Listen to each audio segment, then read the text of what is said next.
8월 29일 코로나 바이러스 감염증 19 발생 현황을 말씀드리겠습니다. 먼저 국내 발생 신규 확진자 수는 308명입니다. 해외 유입 사례는 15명이고 총 누적 확진자 수는 19,400명입니다. 신규 격리 해제자는 214명이 격리 해제되어 현재 4,314명이 격리 중입니다. 위중증 환자는 64명입니다. 어제는 사망자가 5명 발생하였습니다. 사망자의 명복을 빌면서 유가족분들에게 애도의 말씀을 올립니다. 국내 지역 발생에 대해서 좀 더 자세히 말씀드리겠습니다. 오늘 12시 기준의 통계이기 때문에 시점상 일부 차이가 있을 수 있음을 구합니다. 먼저 서울특별시 성북구 사랑제일교회와 관련해서 접촉자 조사 중 40명이 추가되어서 이제까지 총 1,018명의 확진자가 발견되었습니다. 현재까지 사랑제일교회와 관련해서 2차 이상의 추가 전파가 발생한 장소는 25개소이고 2차 이상의 확진자는 총 154명이 발견되었습니다. 종교시설이 9개로 가장 많고 그 다음으로는 요양시설이 6개소, 직장이 6개소 등입니다. 지난 8.15 서울 도심 집회와 관련하여 조사 중 13명이 추가로 확진됨으로써 현재까지 총 307명이 확진 발견되었습니다. 8.15 8월 15일 서울 도심 집회와 관련해서 2차 이상의 추가 전파가 발생한 곳은 6개소가 확인되었고 총 확진자는 62명이 2차 이상의 확진자로 발견되었습니다. 이들 6개 장소는 모두 종교시설입니다. 역시 서울의 관악구 무한그룹 관련해서 접촉자 조사 중 6명이 추가되어 현재까지 총 72명의 누적 확진자가 발견되었습니다. 구로구 아파트 그리고 금천구 축산업체와 관련해서 접촉자 조사 중 1명이 확인되어 현재까지 총 34명의 누적 확진자를 발견하였습니다. 노원구 빛가온 교회와 관련해서 접촉자 조사 중 3명이 추가되어 총 20명의 확진자를 발견하였고 다음으로 경기도는 남양주시 참사랑요양원과 관련하여 지난 8월 27일 첫 확진자 발생 후 접촉자 조사 과정에서 17명이 확인되어서 총 18명의 누적 확진자를 발견하였습니다. 현재 사망자 및 위중증 환자 현황을 간략히 말씀드리면 현재까지 사망자의 규모는 총 321명이고 기저질환이 있는 경우가 97.2%를 차지하고 있고 연령별로 볼 때 80세 이상에서의 사망률이 가장 높아서 약 21%입니다. 오늘 현재로 위중증 환자는 총 64명입니다. 이 중에는 연령대별로 60대 이상이 54명으로 84%를 차지하고 있습니다. 현재까지 파악된 바에 의하면 이 중 기저질환이 있는 환자는 39명입니다. 다음으로 치료 연구개발 등과 관련하여 렘데시비르의 경우 총 155명의 환자에게 공급되었습니다. 혈장 치료제 개발과 관련해서는 혈장 공여에 어제까지 총 1,420명의 완치자께서 참여 의사를 밝혀주셨고 실제로 1,046명의 확진자가 혈장 공여를 완료해 주셨습니다. 참여 의사를 밝혀주신 분 그리고 혈장 공여를 실제로 진행해 주신 분들께 깊이 감사드리고 특별히 대구광역시 그리고 대한적 십자사에 대해서도 거듭 감사 말씀을 드립니다. 회복기 혈장에 대한 수혈은 총 29명의 코로나 환자에게서 이루어졌습니다. 간략하게 해외 유입과 관련해서는 총 15명 중 내국인이 7명이며 유입 추정 국가 중에서는 미국이 5명으로 가장 많고 인도가 3명, 방글라데시와 필리핀이 각 2명입니다.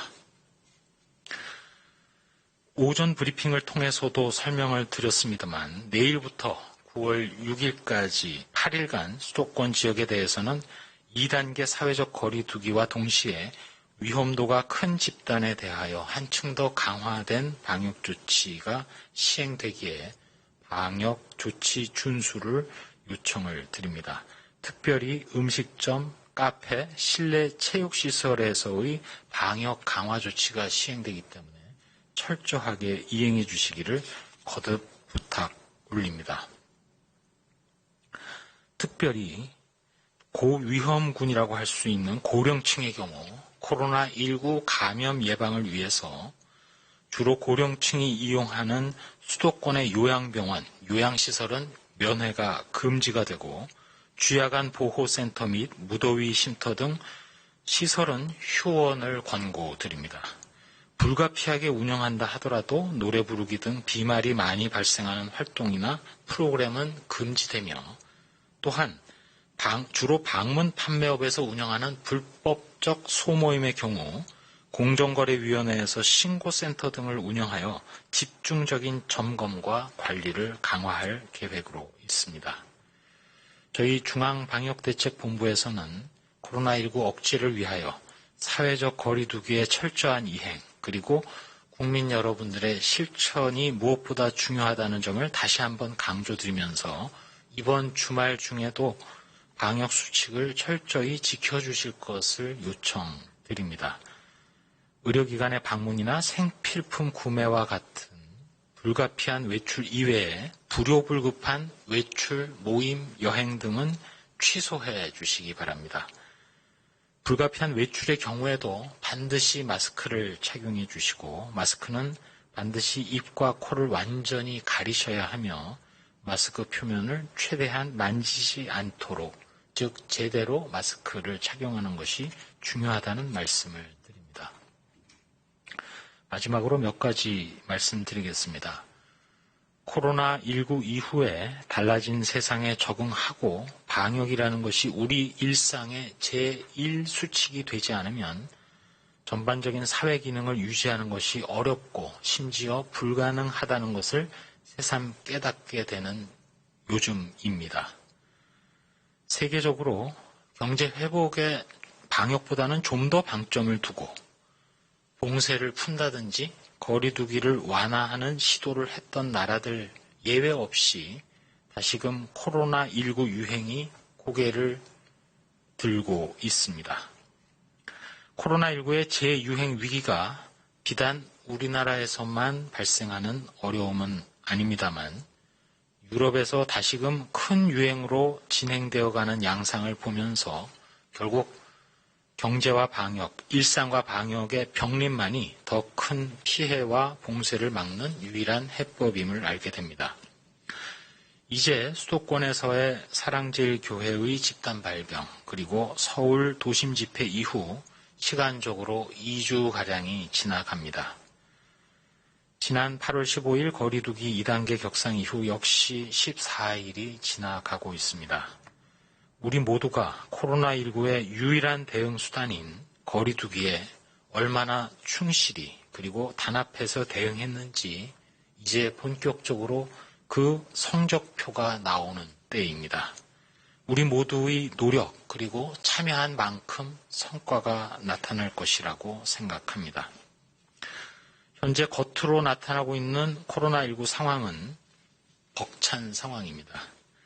유행 속도가 빠르고 규모도 크며 역학적으로 미분류 사례가 많고 또 시간이 지나면서 누적되고 있습니다. 심지어 나이 많으신 어르신들이 사망 후에 확진되는 사례까지도 나타나고 있고 또 늘고 있습니다. 또한 확산세가 빠른 GH형이 유행을 하고 있습니다. 일부 국민 개개인 분들 중에는 거리두기에 피로감을 가지고 계신 것도 저희로서는 큰 어려움입니다. 그래도 지금의 재난을 극복하는 해법은 현재의 거리두기 그리고 내일부터 더 강화되는 수도권의 거리두기를 충실하게 그리고 단단하게 이행하는 것뿐입니다.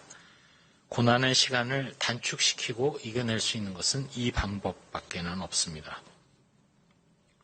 지금도 사실 각종 감염 우려되는 고위험 시설을 운영하시는 분들, 학생들, 그리고 종교시설 관련자들을 비롯해서 모든 국민들의 거리 두기에 대한 적극적인 참여, 협력, 인내에 깊이 감사드립니다.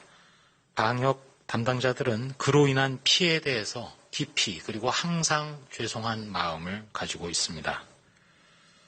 오늘 설명을 드렸습니다만 감염에서 회복된 후에 다른 환자를 살리기 위해서 기꺼이 혈장 공여에 참여해 주신 국민들이 많이 계십니다.